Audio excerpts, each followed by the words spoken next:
आज मन में थोड़ा सा तो क्षोभ हुआ। बाहर इतने सारे वैष्णव अब भी खड़े हैं जिनको अभी तक यहाँ बैठने की व्यवस्था नहीं बन पा रही है। हमारी आयोजक मंडल से हाथ जोड़ करके और नाक रगड़ करके प्रार्थना है कि किसी भी वैष्णव को बिना कथा सुने जाने का क्रम नहीं होना चाहिए।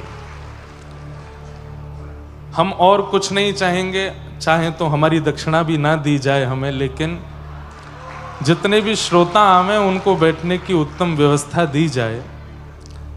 कथा कराना कोई मनोरंजन का विषय नहीं होता है।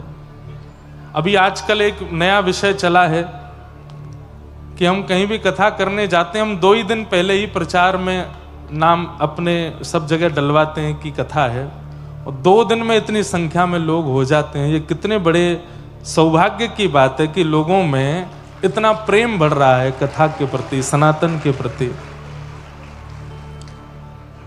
हम निवेदन करते हैं आयोजकों से भी कि भाई हमें आप बस वैष्णव जितने भी आए वो सब प्रसन्न होकर के जाएं, इससे बड़ी और कोई उपलब्धि नहीं हो सकती।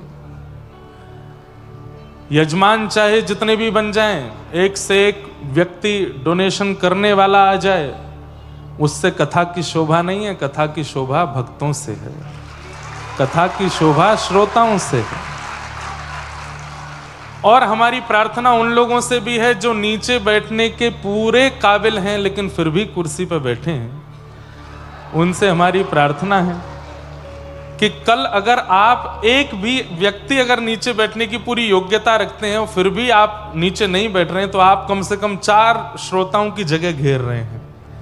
तो इसलिए हमारी प्रार्थना, जो वयोवृद्ध हैं, जिनके वास्तव में शरीर में ऐसी पीड़ा है कि वो नीचे नहीं बैठ सकते, हम व्यासपीठ से प्रार्थना कर रहे हैं तो व्यासाय विष्णु रूपाय, यहाँ से नीचे उतर के बोलें तो समझना इंद्रेश जी बोल रहे हैं, यहाँ बैठ के बोलें तो समझना व्यासपीठ पर ठाकुर जी के रूप में व्यास जी बोल रहे हैं। ठाकुर जी अगर कोई प्रार्थना कर रहे हैं तो ये आपको मानना पड़ा कि अगर किसी में योग्यता है कि वो नीचे बैठ के कथा सुन सकता है, तो उससे हमारी प्रार्थना, कल आप लोग स्वयं ही आयोजक और व्यवस्था मंडल से कह दें कि आप कुर्सी कम करिए, जितने श्रोता हैं सबको बैठने की व्यवस्था हो।